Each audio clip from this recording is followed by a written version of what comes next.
Nous allons aborder maintenant la session concernant la prévention et la gestion des ruptures capsulaires postérieures. Donc, je vais démarrer avec Pierre Bauchu avec prévention des ruptures capsulaires postérieures pour les cas à risque, cataracte particulière, situation péropératoire. Puis, je laisserai la parole à Dominique Monet, puis Stanislas Roman et Pascal Roseau. Donc, voilà mes conflits d'intérêts. Alors, quels sont les risques liés aux ruptures capsulaires postérieures? Les lésions endothéliales ou iriennes, hypertonie oculaire, du matériel dans le vitré avec intervention sur segment postérieur, œdème maculaire cystoïde, décollement de la rétine, décollement choroïdien, endophthalmie, perte fonctionnelle de l'œil. Donc vous voyez qu'effectivement, une rupture capsulaire postérieure lors d'une intervention de cataracte n'est pas du tout une complication anodine. Comment prévenir les ruptures de la capsule postérieure? Alors ça démarre avant l'intervention, puisqu'il faut déjà avant l'intervention, lors de l'examen préopératoire, repérer les signes et les éléments qui vont nous faire redouter une rupture de la capsule postérieure. Interrogatoire et examen en lampe à fente. Donc il faut d'abord évidemment mesurer le diamètre pupillaire, puisque les petites pupilles sont des facteurs de survenue de la rupture capsulaire postérieure. Évaluer la densité du noyau, puisque aussi bien les noyaux très durs que les noyaux mous ou les sous-capsulaires postérieurs du jeune sont également des facteurs de survenue des ruptures capsulaires. Les opacités polaires postérieures sont également des signes de fragilité potentielle de la capsule postérieure. Les chambres antérieures étroites, les iridectomies périphériques qui sont fréquemment associées à des yeux courts et des chambres antérieures étroites. Les onules fragiles, pseudo-exfoliation capsulaire, phacodonésis, l'âge, aussi bien l'âge très important que l'âge très jeune, sont aussi des facteurs de difficulté. Donc, parmi les patients à risque, nous avons les patients agités. Et là, il faudra adapter le type d'anesthésie à ces patients agités, puisqu'évidemment, un patient agité sur table, c'est aussi un facteur de survenue de la rupture capsulaire. Et dans tous les cas de figure, il faudra une information spécifique concernant ces facteurs de risque et un consentement éclairé de la part de ces patients, puisqu'il existe effectivement un risque spécifique. Le premier point pour prévenir la rupture capsulaire postérieure, c'est connaître sa machine. Il faut connaître son phacoémulsificateur, infusion, vide, débit, ultrason, et savoir bien utiliser le mode vitrectomie. Mais là, ce sera plus dans la gestion de la rupture capsulaire postérieure.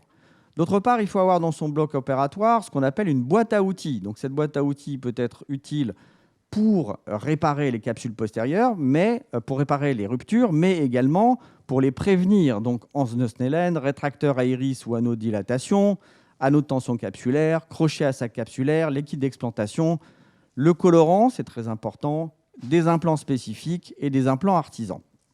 En péropératoire, donc le mode d'anesthésie, c'est évidemment topique par défaut. Mais au moindre doute, il ne faut pas hésiter à faire une anesthésie loco-régionale, caronculaire s'il existe des facteurs de risque, voire anesthésie générale s'il y a une absence de coopération de la part du patient. Ces cas sont extrêmement rares, mais il faut savoir utiliser l'anesthésie adéquate. L'incision doit être rigoureuse, c'est important. Taille adéquate en longueur et en largeur. Structure en 3 plans, puisque ça permet d'éviter des fuites excessives et donc des instabilités de la chambre antérieure. Le capsulorhexis doit être compris entre 5 et 5,5. Il doit évidemment être complet, parce que s'il existe un refend au niveau du capsulorhexis ou au niveau de la capsule antérieure, il est susceptible de s'étendre vers la capsule postérieure et de provoquer une rupture capsulaire postérieure. Donc, je vous dis, entre 5 et 5,5, il est très important, au moindre doute, de rajouter des substances viscoélastiques de manière à ce que le capsulorhexis n'ait pas tendance à fuir vers la périphérie. L'hydrodissection doit être réalisée de manière complète, sauf une exception très importante, que sont les cataractes totales blanches. Je voudrais souligner l'importance du surge ou collapsus à la levée de l'occlusion, puisque c'est une des causes majeures de rupture capsulaire postérieure dans les cas standards comme dans les cas à risque. Il s'agit donc d'un mécanisme qui correspond à une dépression des tubulures. C'est-à-dire quand il y a une occlusion de la pointe d'ultrason, il va y avoir une dépression des tubulures. À la levée de l'occlusion, c'est-à-dire une fois que le fragment aura été aspiré grâce aux ultrasons, eh bien cette dépression va revenir à sa position d'origine et donc il va y avoir une dépression dans la chambre antérieure. C'est à ce moment-là que le risque de rupture de la capsule postérieure apparaît. C'est fréquent si le noyau est dur ou le vide et le débit sont élevés. C'est-à-dire si on utilise des paramètres élevés, on va avoir beaucoup plus tendance à déprimer les tubulures et donc, une fois qu'on aura fini d'aspirer le cadran, eh bien, on risque effectivement d'embrocher la capsule. Ça, c'est une cause relativement classique. L'infusion doit être une hauteur suffisante, puisque une infusion à une hauteur suffisante, c'est une pression en chambre antérieure suffisante et ça diminue donc le risque de collapsus. Les cataractes standards, sillon trop profond ou trop long, c'est rare, parce qu'en général, on fait attention à ce qu'on fait quand on fait ces sillons. C'est très rare qu'on perfore la capsule postérieure, à part peut-être dans des cas de noyaux extrêmement mous, où on peut effectivement, par mégarde, aller trop près de la capsule postérieure. Le surge est un mécanisme fréquent, en particulier pour le dernier cadran, ou alors par perforation d'un cadran lors de la phase de cadran. L'IA, c'est une des causes majeures de rupture de la capsule postérieure, soit pendant le polissage, soit pendant l'aspiration des masses en regard de l'incision. L'aspiration derrière l'implant est aussi une cause de rupture. Donc il faut faire très attention quand on aspire derrière l'implant la substance viscoélastique, que l'orifice de l'IA reste bien orienté vers le haut. Les ruptures lors de l'injection, comme vous avez vu sur la vidéo, sont rares. Il faut vraiment avoir une perte de contrôle de l'injection pour que l'implant fasse fléchette et aille perforer la capsule postérieure. Ça, c'est des événements qui sont relativement rares. Les fortes amétropies. Le myope fort, c'est un facteur de risque. Il existe des fragilités zonulaires et surtout, il existe une instabilité de la chambre antérieure avec une variation de chambre antérieure, des variations importantes et des variations de diamètre pupillaire. Donc il faut être vraiment prudent chez le myope. Il y a un risque accru de rupture de la capsule postérieure avec des conséquences particulièrement dramatiques chez le myope fort. Les yeux courts, ils comportent une chambre antérieure étroite et instable. Personnellement, en l'absence de contre-indication, j'utilise volontiers du mannitol en préopératoire de manière à diminuer les variations de chambre antérieure et les poussées postérieures. Vous voyez ici, sur ce graphe que Stan Roman a rédigé pour le e-book, les trois groupes en fait, d'yeux courts. Dans le groupe 1, donc, ce sont des microphthalmies avec un risque très important. Dans le groupe 2, ce sont des microphthalmies antérieures relatives avec un risque péropératoire également très élevé. Et le groupe 3, en fait, où on a un risque qui est beaucoup moins important. Ce sont essentiellement des chambres antérieures normales avec des longueurs axiales courtes. Donc là, c'est un risque où c'est un groupe où le risque est moins important.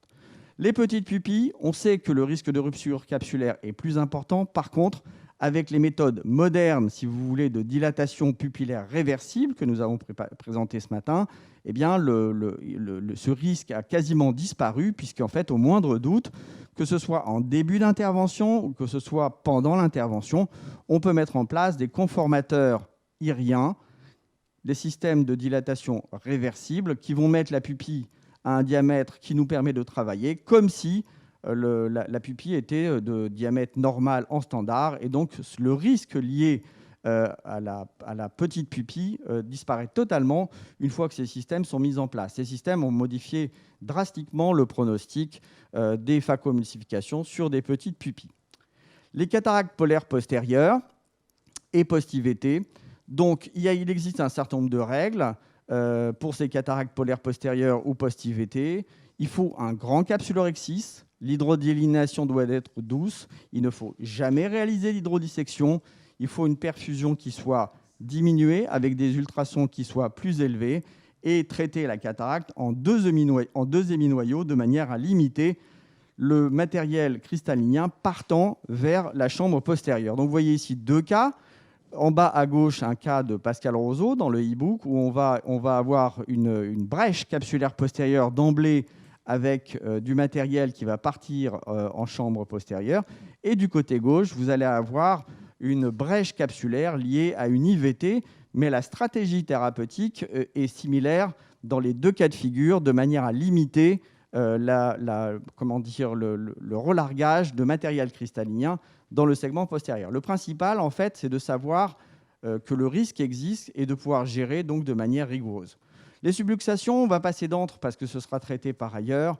Il faut savoir qu'au risque de subluxation s'ajoute le risque de rupture capsulaire postérieure du fait de l'instabilité du sac capsulaire. Voilà. Après, on gère essentiellement la subluxation, mais il faut savoir que les deux risques sont associés. Les cataractes totales. Donc, vous allez voir en bas ce qui se passe quand on hydrodissèque une cataracte totale blanche.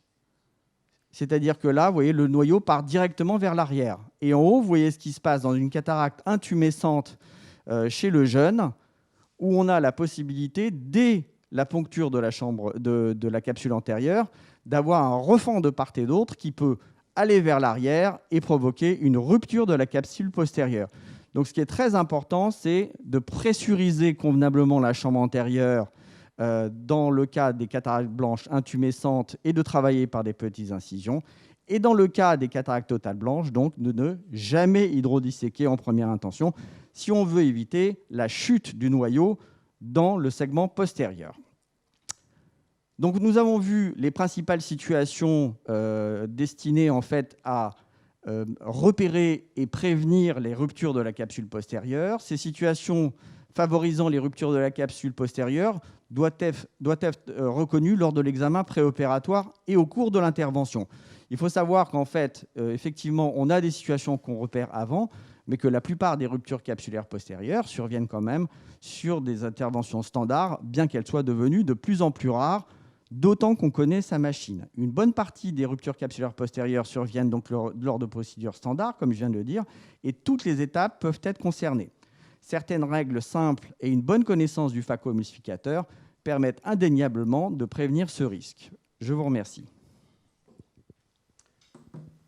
Est-ce que vous avez des questions par rapport à cette présentation ?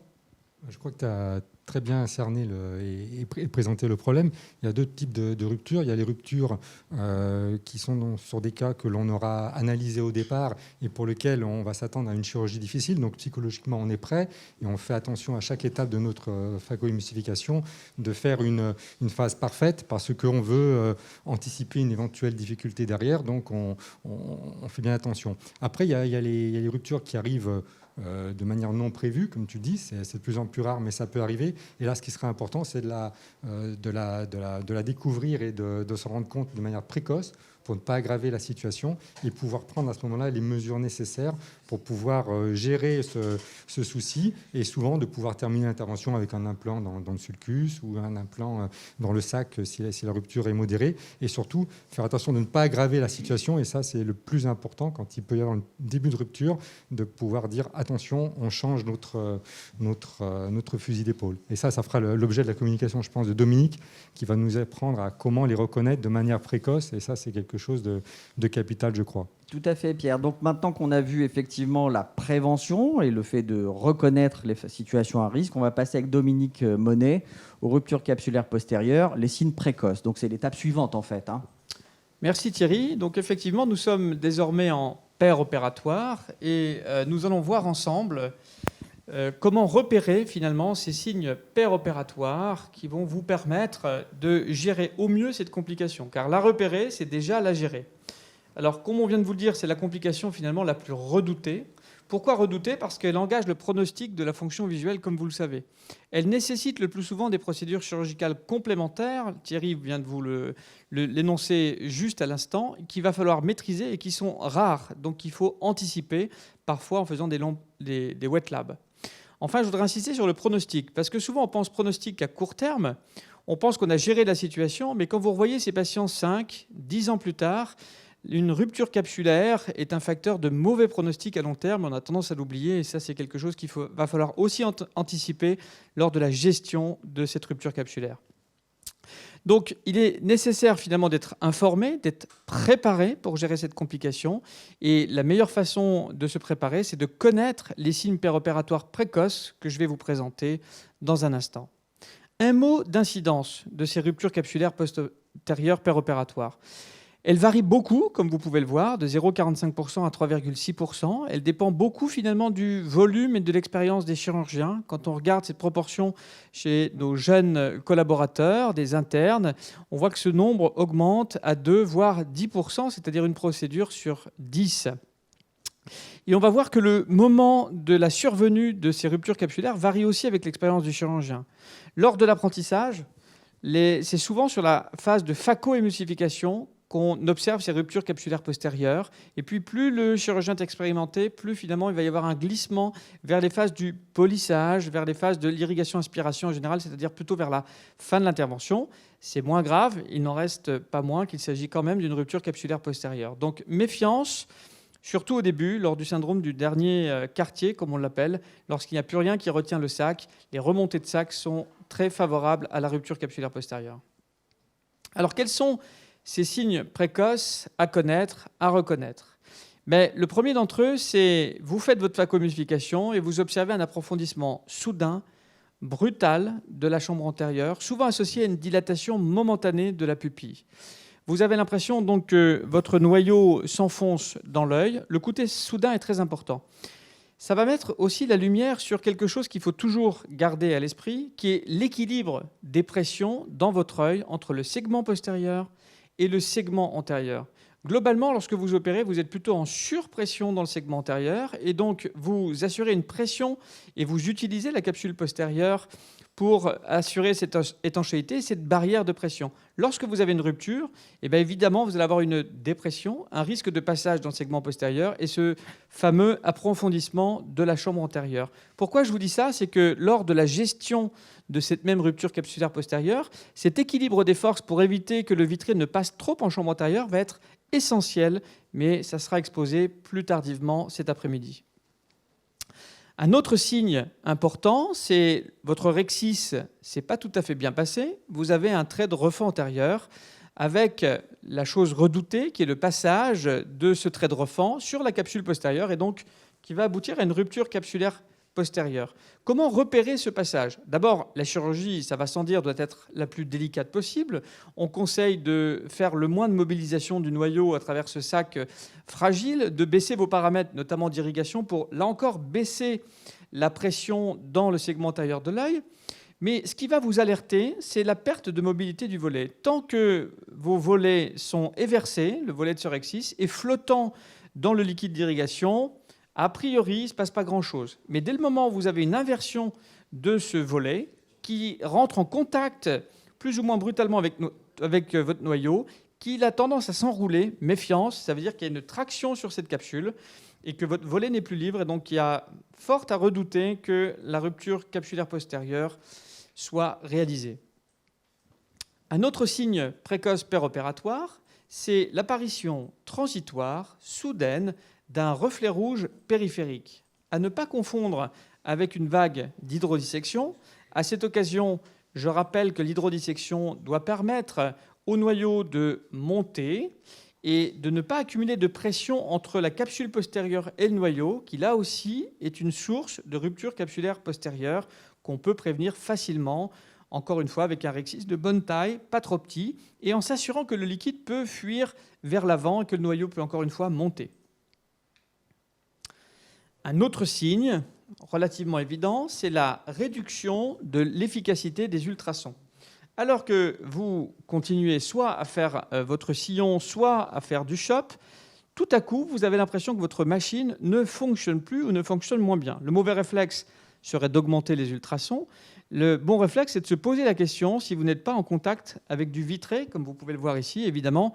Le phacoémulsificateur n'est pas du tout fait pour gérer du vitré en chambre antérieure. Il devient inefficace à cause de ce vitré qui vient l'obturer. Et donc, il est évidemment important d'arrêter immédiatement les tractions liées au phacoémulsificateur et de passer en vitrectomie ou de gérer, comme vous le verrez par la suite, avec des viscoélastiques.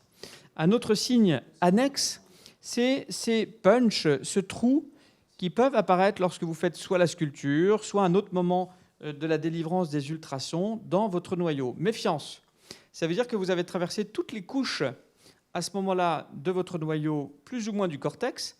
La rupture capsulaire n'est pas certaine, mais il va falloir opérer extrêmement prudemment pour ne pas la compléter. En tout cas, c'est un œil à risque et il faut garder à l'esprit que peut-être vous êtes rentré en contact avec la capsule postérieure qui, je vous le rappelle, malheureusement pour nous, ne fait que 7 microns d'épaisseur. Difficulté de mobilisation du noyau. Alors ça, c'est un autre signe assez courant. Vous mobilisez votre noyau, il tourne parfaitement bien après l'hydrodissection, et puis lors d'une phase de délivrance des ultrasons, tout à coup, votre noyau ne tourne plus. Là aussi, méfiance, parce que ça peut être une rupture capsulaire avec issue de vitrée qui va venir bloquer finalement la mobilité de ce noyau dans son sac. Et là encore, il va falloir vous poser des questions et faire le diagnostic de rupture capsulaire postérieure. À cette occasion, je vous ai rappelé, comme vous l'a dit Thierry, ces facteurs de risque sont la cataracte polaire postérieure, qu'il va falloir mobiliser le moins possible en évitant l'hydrodissection et en favorisant l'hydrodélinéation pour ne pas justement avoir une rupture précoce et qui peut aboutir à ces difficultés de mobilisation péropératoire. Une mobilité latérale excessive, un déplacement, voire de manière évidente un basculement d'un quartier dans la partie postérieure de l'œil. Donc là, on rentre dans des diagnostics qui sont plus évidents, malheureusement, et souvent plus dramatiques, parce que le noyau a chuté par l'opercule. Donc on a déjà un petit temps de retard. Et là encore, il y a des gestions très particulières. Il ne faut surtout pas insister, arrêter de faire des ultrasons et essayer de récupérer tout ce qu'on peut récupérer pour bloquer finalement ce passage dans le segment postérieur de l'œil grâce à des viscoélastiques, mais on y reviendra tout à l'heure. Signe direct moins précoce, quels sont les tests diagnostiques quand vous avez un doute finalement, comment vous allez repérer l'ouverture? Alors d'abord, une ouverture de capsule postérieure, ça doit toujours être votre obsession pendant toute l'intervention. Quand vous commencez à dégager le cortex, les déchirements sont visibles. Vous allez observer un bord enroulé qui est souvent brillant de la capsule postérieure et de la hyaloïde. La chambre antérieure est souvent profonde, la pupille souvent irrégulière, qui sont finalement le signe de présence de vitrée en chambre antérieure. Quand vous avez un doute, je vous conseille de faire des tests, soit à l'éponge et soit au colorant. Alors pour ma part, j'utilise assez facilement le Kenacort qui va être piégé par le vitré.